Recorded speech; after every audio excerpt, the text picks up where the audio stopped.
जी शाह जी, वज़ीर आज़म अमेरिका में हैं।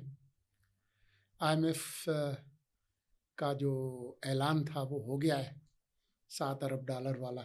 पैसे लेके ही आएंगे आप? हाँ, पैसे शायद वो रिलीज़ कर देंगे। ठीक। वज़ीर आज़म साहब की डॉक्टर यूनिस से मुलाकात हो गई है, एर्दोआन से हो गई है, ईरानी सदर से भी शायद ईरानी होगी। सदर से होने हो गई है शायद। हो गई है। हो गई। हो गई है। जो ईरान के सदर के साथ हुई है उसमें उन्होंने काफ़ी कोई मुश्तरका टीम्स बनाने की बात की है। गैस पाइपलाइन की बात भी हुई है जो रुका हुआ थी। हाँ, मुझे नहीं पता कि गैस पाइपलाइन हो सकेगी जब तक वो अमेरिका वाला कुंडा उसमें से नहीं निकलता, या ये कि ईरान और अमेरिका के दरमियान ताल्लुकात में कोई बुनियादी तब्दीली नहीं आती।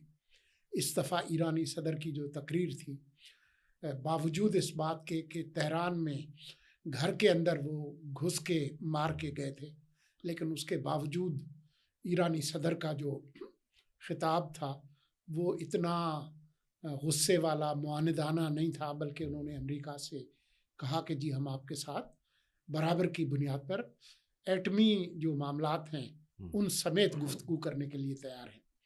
लेकिन ये अभी जो अगले जो 35 दिन हैं गालिबन 5 नवंबर तक, उसमें कोई बुनियादी तब्दीली तो होने वाली नहीं है, मासिवा इसके कि जो खराबी लेबनान में हो रही है। लेकिन अगर हम घर वापस लौट के आए तो घर के जो हालात हैं वो तो लगता है कि उसमें कोई बुनियादी तब्दीली नहीं आई। वो जो मुखासमत का और तसादुम का जो माहौल था वो अब भी बरकरार है। इसमें जो अगर तब्दीली आई है तो वो यही आई है कि जी अदलिया के अंदर क्या हो रहा है, कौन ख़त लिख रहा है, कौन उसका जवाब दे रहा है, कौन जवाब दे रहा है, कौन जवाब दे रहा है। तो ये सिलसिले चलेंगे। अभी 63A का जो नज़रसानी केस है अहम तरीन केस अगले पीर को होगा।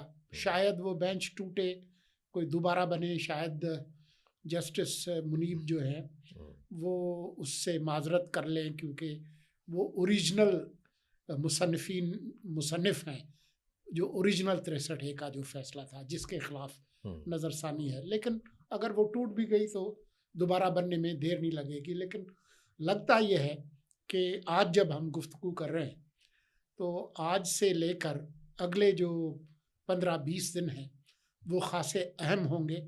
सिर्फ इस हवाले से नहीं कि अदलिया में क्या हो रहा है या खान साहब गुस्से में हैं, जो कि उन्होंने कल गुस्से का इजहार किया कि जी कोई बात नहीं करनी, सबको मना कर दिया, कोई बात नहीं करेगा और हम अवामी मज़ाहमत जो है वो जारी रखेंगे। जल्दी से आप नोटिफिकेशन जारी कर दें अगले चीफ जस्टिस का, वगैरह वगैरह वगैरह। लेकिन मेरी नज़र में मुझे लगता यह है कि जो मौलाना ने जो कल गुफ्तगू की है मुझे लगता है कि वो खासी अहम है। जो बुनियादी बातें जो वो कर रहे थे उन सब से उन्होंने इल्ज़ाम तो खान साहब पे लगता था यू टर्न का, लेकिन लगता ये है कि मौलाना ने हस्बे तवक्को, मेरी तवक्को के मुताबिक उन्होंने वो अपनी लचक का मुजाहरा किया है। आपको पहले दिन से यकीन था कि वो यू टर्न ले लेंगे? जी, मुझे पूरी तरह से यकीन था सही कि वो ये करेंगे, और ये मैं कहता रहा हूँ। अब वो फौजी अदालत पे भी तैयार हैं अगर उसमें वो जो सनसेट क्लास वो डाला जाए जैसा कि पहले हुआ था। वो आईनी अदालत पे तो बिल्कुल पहले भी तैयार थे, अब भी तैयार हैं। वो जजेस की उम्र बढ़ाने के लिए भी तैयार हैं। वो अगर पर्सन स्पेसिफिक ना हो तो जो टेन्योर है चीफ जस्टिस का उसके लिए भी तैयार हैं। तो मुझे अब पता नहीं है कि उनका इख्तिलाफ किस पे होगा। थोड़ी बहुत छोटी मोटी तो बात होगी जी। लेकिन मुझे लगता ये है, मैं अपनी बात ख़त्म करके आपके पास आऊँ, मुझे ऐसा लगता है कि जो आने वाला जो महीना है जो चंद दिन दूर है, 10-15 तारीख तक, यानी कि जो अगले चीफ जस्टिस की जो तैनाती की तारीख है उसे कोई हफ्ता भर पहले तक ये तमाम मामला जो है वो तकमील को पहुंच जाएंगे। सही। प्राइम मिनिस्टर चूंकि है नहीं यहाँ पे, तो उनके साथ कुछ अरकान पार्लियामेंट भी यहाँ नहीं है। प्राइम मिनिस्टर जैसे ही वापस आएंगे तो पार्लियामेंट का इजलास बुलाया जा रहा है। पार्लियामेंट का इजलास बुलाने का मतलब यही है कि उसमें आईनी तरमीमी पैकेज टेबल किया जाएगा। वो दो सूरतों में मंजूर हो सकता है, या तो मौलाना साथ दें। अच्छा, सिर्फ मौलाना के साथ देने से भी मंजूर नहीं होगा, ये भी दिलचस्प चीज़ है ना, कि सिर्फ मौलाना के साथ देने से भी मंजूर नहीं होगा। दूसरा यह है कि जो मखसूस नशिस्तें तहरीक इंसाफ को या सुन्नी इत्तेहाद काउंसिल को मिली हैं, अगर वो मिल जाएं हुकूमत को, जो कि 20 के करीब बनती हैं, तो हुकूमत खुद, फिर तो मौलाना के बगैर भी हुकूमत की 2/3 बन जाएगी ना। फिर तो सिर्फ कौमी असम्बली में, सिर्फ कौमी असम्बली में 15 सीटें PMLN, 5 पीपल्स पार्टी। तो इस वक्त इनके पास 213 है, ये 20 मिल जाएंगे तो 233 हो जाएंगे। इनको 224 चाहिए, तो फिर तो ये मौलाना से भी बरी ज़िम्मा हो जाएंगे, जो कि अभी फौरी तौर पे मिलना आसान नहीं है। उसकी नजर षानी लगेगी, वो कब जाके मामला ख़त्म होता है। तीसरा ऑप्शन ये है कि आप PTI के जो आज़ाद लोग हैं, अगर इसी तरह से स्टेटस रहता है, आज़ाद लोगों को आप तोड़ें। चौथा ऑप्शन ये है कि आप PTI के जो सुन्नी इत्तेहाद काउंसिल के लोग हैं उनको तोड़ें, लेकिन अगर आप उनको तोड़ेंगे तो 63 का जो पहले से फैसला मौजूद है अभी तक, उस फैसले की रूह से जो वोट करेगा वो डिस्क्वालीफाई तो होगा ही होगा, उसको वोट भी शुमार नहीं होगा। तो ये ऑप्शन तो इसलिए अभी मुमकिनात में से है ही नहीं। तो ऑप्शन मौलाना और रिजर्व सीट्स का है। देखें, मौलाना अगर आईनी तरमीमी पैकेज पर मान भी जाएं तो मौलाना अपनी शराइत पर मानेंगे। दुरुस्त। अपनी शराइत से मुराद ये कि मौलाना ये जानते हैं कि जो एग्जिस्टिंग पैकेज है, अगर वो मिनो-1 आ जाए, तो चूंकि मौलाना कह चुके हैं कि अगर मैं इस पैकेज को मान लेता उस रात, तो ये इस मुल्क के साथ बहुत बड़ी खयानत होती। तो मिनो-1 पैकेज को तो वो नहीं मानेंगे, क्योंकि मिनो-1 पैकेज एक खास एजेंडे के तहत बनता हुआ नजर आ रहा है। आईनी अदालत में बज़ाहिरन कोई शजर ममनुआ तो नहीं है, लेकिन क्या आप आईनी अदालत को सुप्रीम कोर्ट के बराबर एक और सुप्रीम कोर्ट बना रहे हैं? आईनी अदालत की अपील कहाँ हो सकती है? ये वो सारे सवालात हैं कि जिसको बहरहाल आपको इस पैकेज में एड्रेस करना होगा। इसी के ऊपर मेरा ख्याल है मौलाना देखेंगे कि ये कहीं रियासत इसमें अपने मकासद हासिल करने के लिए तो नहीं ये सारा तरमीमी पैकेज ला रही। कहीं ऐसा ना हो कि हमेशा हमेशा के लिए, क्योंकि अगर ये मंजूर होता है इसी हालत में, तो हमेशा के लिए मौलाना समझें वो और उनकी पार्टी वो मातूब रहेगी, हमेशा के लिए मातूब रहेगी। क्योंकि जो डिज़ाइन है आगे रियासत के, वो डिज़ाइन बड़े ख़तरनाक है ना। इस आईनी अदालत के तहत PTI पर पाबंदी भी लगेगी, इस आईनी अदालत के तहत बहुत लग सकती है। इस आईनी अदालत के तहत और भी ऐसा बहुत कुछ होगा, क्योंकि PTI को डिसमेंटल करना है। इमरान खान को हमेशा के लिए, कम से कम अगला इलेक्शन अगर वक्त पर होता है 2029, प्लानिंग सर वहां तक जा चुकी है। प्लानिंग 2029 के इलेक्शन की हो रही है इस वक्त। अब तो जो होना था वो हो गया, उसको कैसे मैनेज करना है। तो उससे पहले ये सोशल फैब्रिक्स में कैसे PTI पॉलिटिकल स्लैब में, उससे ऊपर कैसे इसको कंटेनमेंट, जैसे वो अमेरिका ने कंटेनमेंट ऑफ चाइना की पॉलिसी बनाई थी ना, तो कंटेनमेंट ऑफ इमरान खान और PTI की पॉलिसी। लिहाजा अब मौलाना को इस बात का पता है कि, और वो देखें, इसकी कोई कीमत भी मौलाना को अदा की जाए, वो कीमत इन मौजूदा तरमीम से होने वाले नुकसान से बहुत कम कीमत होगी, जो नुकसान आएगा इस मुल्क को, क्योंकि आप इसको फिर अंडू नहीं कर सकेंगे इतनी आसानी से। 2/3 अक्सरियत क्लेम करना, देखिए 97 में मियां साहब के पास कौमी असम्बली में थी, सेनेट में भी 2/3 अक्सरियत नहीं थी। आज जो कुछ आप कर देंगे, इसको आज कर तो देंगे हम इमरान खान को ठोकने के लिए। फाबे हाँ, वो वैसे भी 72 साल का हो सकता है, 4-5 साल में बंदा वैसे ही कड़ांक हो जाए, हम सब ने जाना ना। लेकिन ये जो हम कर्द गुजरेंगे, ये शायद फिर 20, 25, 30 साल भी अंडू ना हो सके। तो इसलिए मौलाना बिल्कुल इससे अग्री करेंगे, लेकिन वो इसी हालत में अग्री नहीं करेंगे। मेरे ख्याल में मौलाना इत्तेफाक करेंगे, थोड़ी बहुत उसमें तरामीम तब्दीली होगी। मौलाना एक अमलियत पसंद सियासतदान है, मिसालियत पसंद नहीं है। हाँ, प्रैग्मेटिक पॉलिटिशियन। हाँ। मौलाना की जमहूरी हवाले से कुछ किरदार ज़रूर है, लेकिन ये वही मौलाना है जिन्होंने 17वीं तरमीम और LFO के तहत मुशर्रफ को वर्दी में, सैयद परवेज़ मुशर्रफ साहब को वर्दी में मुंतखब करवाया था।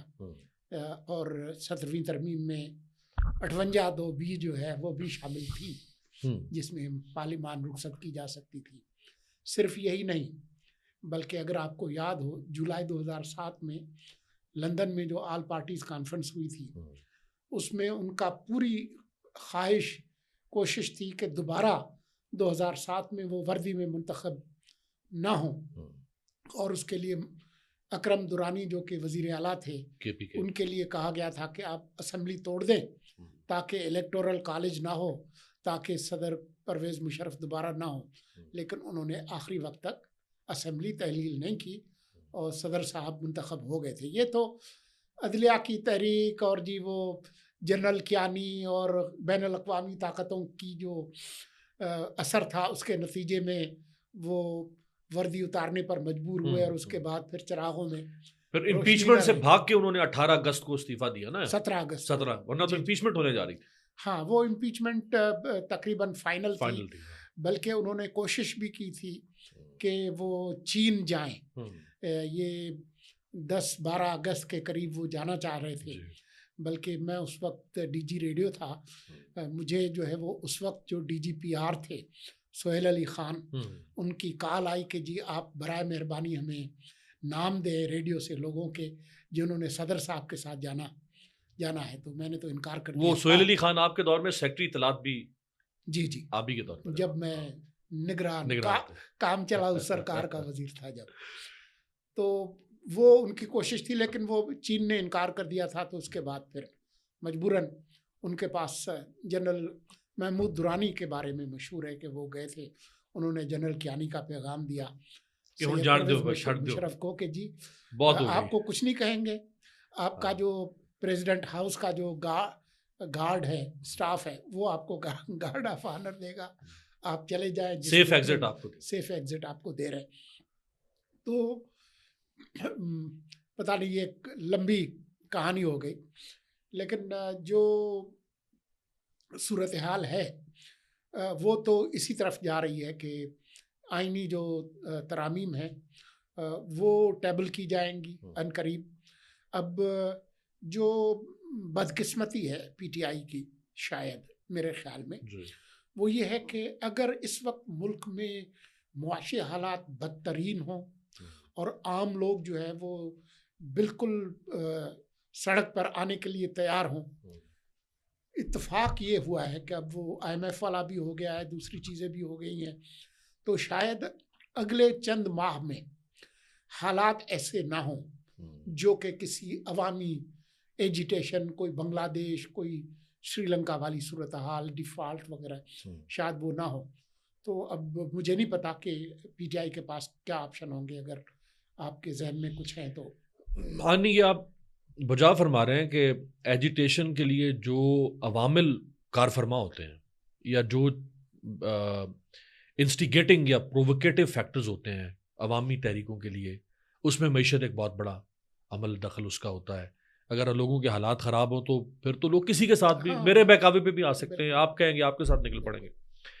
तो अगर तो ये हुकूमत मईशत को बेहतर करती है, जैसे इन्होंने 2 पॉइंट्स इंटरेस्ट रेट को कम किया है, पेट्रोल अभी फिर कहा जा रहा है कि यकम को कम हो रहा है, 2-3 रुपए पहले भी किया है, डॉलर स्टेबल है, पैसे आते हैं IMF के जिसके 1 अरब 10 करोड़ डॉलर जो है वो फौरी तौर पर रिलीज कर रहे हैं। स्टॉक मार्केट जो है वो आज बुलंद तरीन ऊपर चली जाएगी या चली गई होगी। तो अगर ये आशारिये कुछ बेहतर होते हैं और लोगों की रोज़मर्रा की ज़िंदगी में कुछ बेहतरी आती है तो ये मुआशी फैक्टर तो कंट्रोल हो जाएगा। लेकिन सर, बांग्लादेश की मईशत बहरहाल उसमें भी अप्स एंड डाउन्स रहे थे, लेकिन हमसे बेहतर मईशत थी जी। फी का सामदन हमसे बेहतर। फी का सामदन का मतलब ये कि मेरे घर में भी अच्छा पैसा आ रहा है, आपके घर में भी अच्छा पैसा आ रहा है, एक्सपोर्ट्स बेहतर, रोजगार लोगों को मिला हुआ था। एक्सपोर्ट्स का मतलब है रोजगार, डायरेक्टली प्रोपोर्शनल। इसके बावजूद लोग खड़े हुए।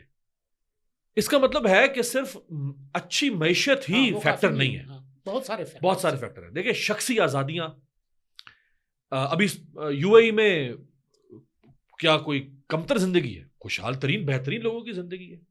किसी भी यूरोप और अमेरिका जैसे, ऑस्ट्रेलिया, साउथ कोरिया, जापान, किसी भी तरक्की याफ्ता मुल्क से कम नहीं, बल्कि अब तो वो तरक्की दूसरों से खरीद के उनसे आगे निकल रहे हैं। लेकिन वहां पे भी माशरे के अंदर एक घुटन मौजूद है। सऊदी अरब में आप देख लें, बेहतरीन चमक दमक, लेकिन घुटन वहां मौजूद है। देखिए, शख्सी आजादियां, ह्यूमन राइट्स, इंसान जब माशी तौर पे खुशहाल हो जाता है ना, फिर वो कुछ और मांगता है। ये लॉ ऑफ नेचर है, इंसानी फितरत में भी है। आप मुझे अच्छी गाड़ी दे दें, अच्छा घर दे दें, रोजगार दे दें, अच्छी तनख्वाह दे दें, मैं कुछ और मांगूंगा। फिर मुझे बोलने का हक दें, मुझे वोट का राइट दें। अब आप फिर मुझे आप पार्टिसिपेटरी डेमोक्रेसी दें, फिर लोग और से और मांगते हैं। तो इसमें कोई शक नहीं कि मैशत बेहतर करने से ये लोगों में शायद जो मौशी गुस्सा है वो कम हो जाएगा। लेकिन ये नहीं है कि अंडर करंट्स में इस वक्त जो सियासी सफोकेशन है, पीटीआई का जो मेजर जो वो कैपिटलाइज करेगी जिस चीज को, वो पॉलिटिकल सफोकेशन को करेगी, पॉलिटिकल जो स्ट्रैंगुलेशन है उसको करेगी। उसके ऊपर भी इनको चाहिए कि थोड़ी बहुत उनको भी ढील दें, आप उनको भी सर्वाइव करने दें। एक सिर्फ पार्टी नहीं है, उसके नीचे करोड़ों नहीं होंगे तो लाखों लोग होंगे। हर दूसरे घर में तो पीटीआई का सपोर्टर कोई ना कोई एक आध मौजूद ही होगा ना। तो आप उनको भी स्पेस दें। बहुत कोई, मेरा नहीं ख्याल कि कोई इमरान खान कोई चट्टान है कि वो अपनी जगह से हिल नहीं सकता।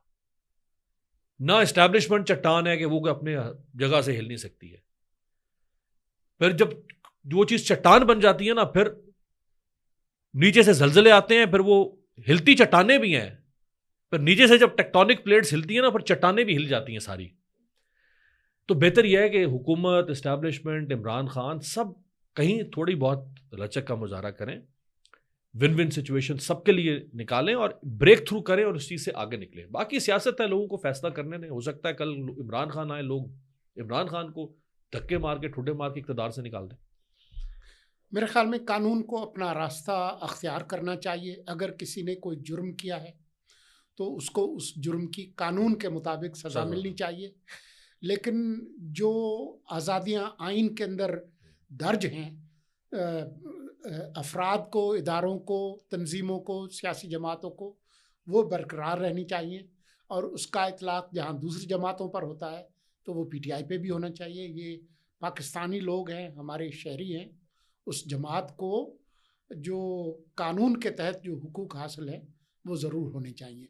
मेरे ख्याल में इसी पर हम आज की गुफ्तगू का एक, अगर आप इजाज़त दें, फरमाइए। मेरा ख्याल है ये जो काजी साहब के साथ हुआ है वो बेकरी वाला मामला, ये बड़ा अहम है। इस पे आप क्या आपने अच्छा मुझे याद दिलाया।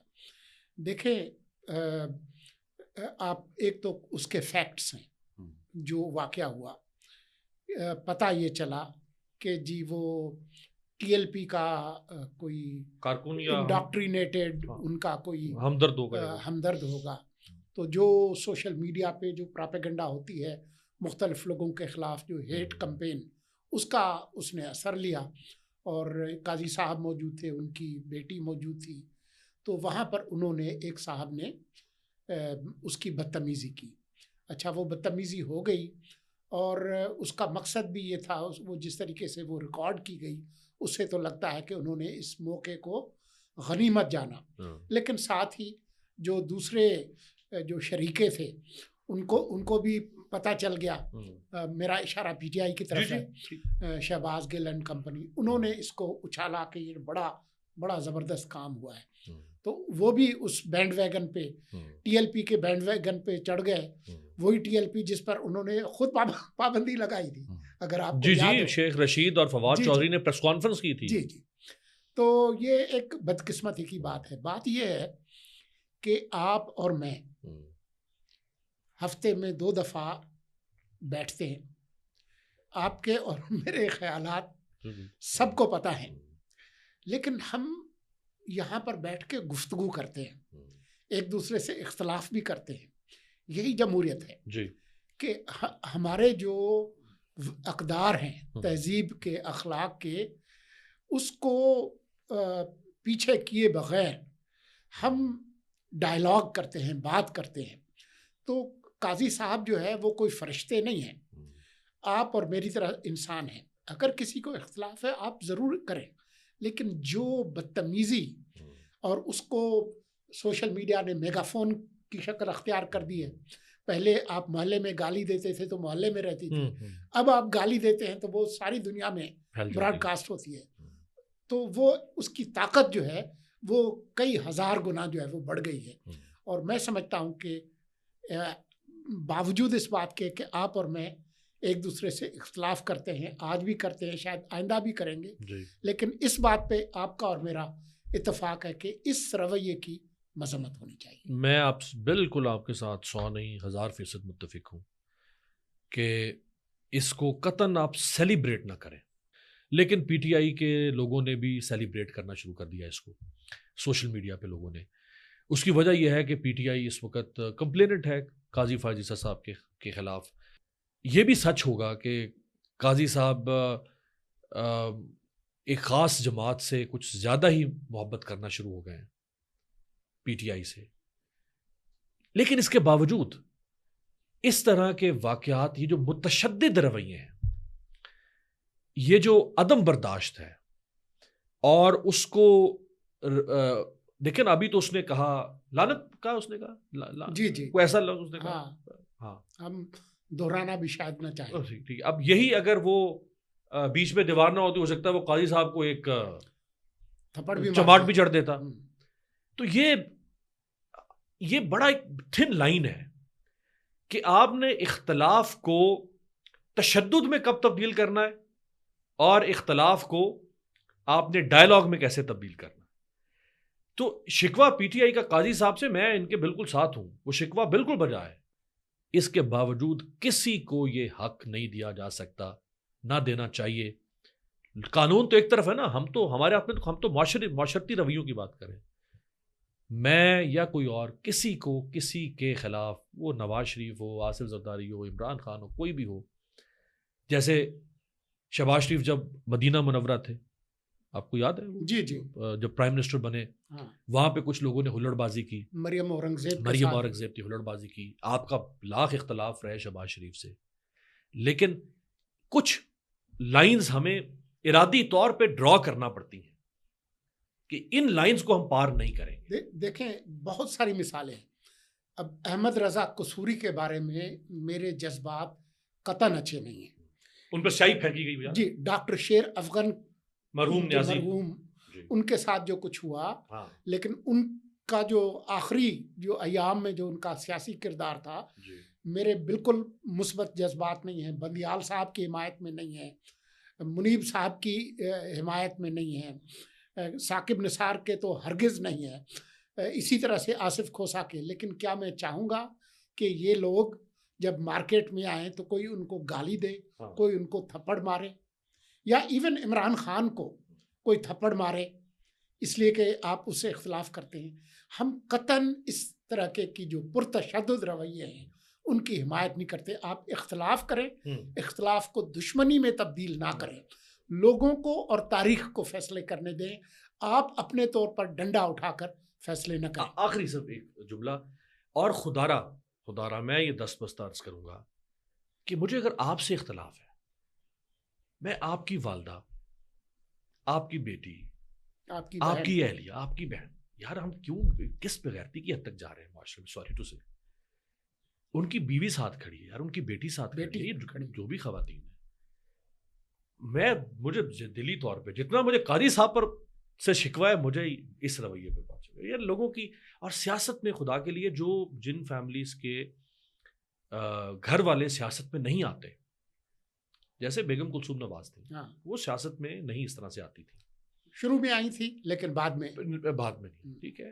बतौर फर्स्ट लेडी तो एक होता है ना किरदार आपका, लेकिन उन्होंने कोई प्रैक्टिकल सियासत नहीं। अच्छा, इसी तरह से और भी नहीं, जब तख्ता उल्टा गया वो 12 अक्टूबर, हाँ, वो तो फिर आपने, वो तो जाहिर बात है ना, एक और सुना रही। तो खुदारा जहाँ पे जिन लोगों की माएँ बहनें बेटियां सियासत में नहीं हैं, उनको घसीटने की ज़रूरत नहीं है। मेरे ख्याल में इसी पर हम आज अपनी गुफ्तगू ख़त्म करते हैं। अनकरीब आपसे दोबारा मुलाकात होती है। खुदा हाफिज़।